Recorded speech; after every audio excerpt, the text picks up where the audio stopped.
Alors qu'il commençait à se faire tard, la conférence à laquelle assistait Eric se termina. C'est enfin terminé.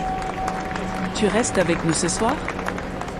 Non, je ne reste pas. J'ai une longue route à faire. Je dois être demain matin. Ah, foutu orage. Allô, oui, c'est moi. Dis, je ne pourrai pas rentrer ce soir avec cette tempête. Il faut que je m'arrête quelque part. C'est pas grave si tu arrives demain après-midi au bureau. Prends ton temps, on verra plus tard. Eric trouva un hôtel qui, même s'il semblait être ancien et décrépit, ferait l'affaire pour la nuit. Bonsoir. Il vous reste une chambre, s'il vous plaît? C'est pour la nuit. Bien sûr, jeune homme. La chambre 6. Voilà. Très bien, je vous remercie. Vous voudriez peut-être manger quelque chose? Je suis en train de faire des sandwichs. Si vous voulez, j'appellerai à votre chambre quand ils seront prêts. Oui, pourquoi pas, merci. Eric n'avait qu'à monter à l'étage pour trouver sa chambre. Il se rendit compte que l'hôtel semblait dater des années 80. Une fois installé dans sa chambre, Eric parcourut la pièce du regard et aperçut une photo d'une famille dont l'expression ne mettait pas à l'aise. Ce n'est clairement pas la famille Sourire. Comment peut-on avoir l'idée de mettre une photo comme ça? Oui, c'est qui? Votre sandwich est prêt, monsieur. Vous pouvez venir le chercher. Ok, très bien, j'arrive. Oui, monsieur. Vous m'avez appelé au téléphone pour que je vienne chercher mon sandwich. Mais, jeune homme, je ne vous ai pas appelé. Pourtant, je vous ai eu au téléphone. Vous m'avez dit que je pouvais venir chercher mon sandwich. Je ne vois pas de quoi vous voulez parler. Vous êtes sûr que vous ne vous êtes pas trompé? Bizarre, j'aurais juré. Eh bien, non, je ne vous ai pas téléphoné.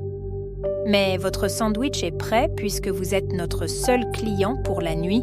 J'ai eu le temps de le faire. Étonné, Eric remonta dans sa chambre et fit une étrange rencontre. À ta place, je ne resterai pas ici, monsieur. Ah, tu es qui? J'avais cru comprendre que j'étais le seul client. Peut-être que tu l'es, peut-être pas, ou tu es simplement tout seul et il n'y a personne d'autre que toi dans cet hôtel. Tu vas vite le savoir. Ok, je ferai attention alors. Quelques minutes plus tard, alors qu'Eric se reposa sur son lit. Oui, c'est qui? C'est Mike. Tu as réussi à trouver un endroit où dormir? Oui, je suis dans un hôtel le long de la route 6. Le long de la route 6? C'est étrange. Je passe régulièrement par là, je n'ai pas souvenir d'un hôtel sur cette route. T'es sûr que tu ne t'es pas trompé? Je prends souvent cette route et je n'ai jamais vu aucun hôtel. En tout cas, pas récemment. Pourtant, je suis bien dans un hôtel, l'hôtel 66, qui se trouve sur cette route. Je n'ai jamais entendu parler ni même vu un hôtel 66 le long de la route 6. Je vais me renseigner et je te rappelle plus tard.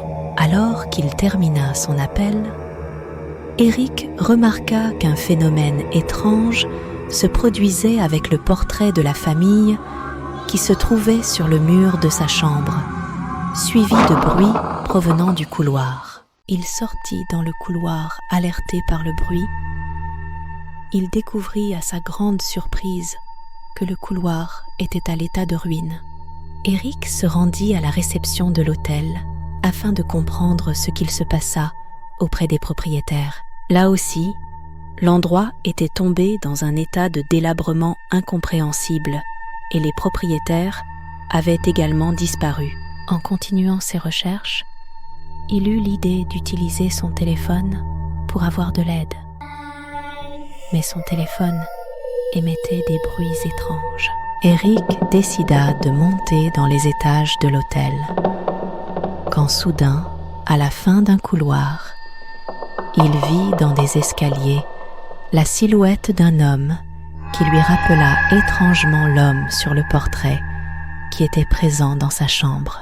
Eric, l'hôtel dont tu me parlais, il n'y a plus d'hôtel sur cette route depuis plus de 40 ans. Mike, je suis bien dans cet hôtel. Je ne sais pas ce qui se passe, mais quelque chose ne va pas. C'est impossible que tu sois dans cet hôtel. Il a été fermé et abandonné au début des années 80, après la mort de ses propriétaires. Je te l'avais bien dit que tu n'aurais pas dû rester ici. Eric sentit doucement la peur l'envahir. Il décida tout de même de monter au bureau des propriétaires du dernier étage. Dans le bureau, le propriétaire se tenait assis derrière son bureau. Son regard fixe ne suscita que la peur à Eric. Bonsoir, Eric.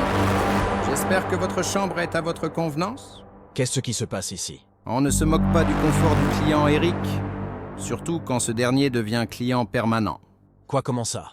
Bienvenue, Eric, à l'hôtel 66, duquel vous ne partirez jamais. Jamais je ne resterai ici. Eric descendit les étages à toute allure pour s'échapper de l'hôtel.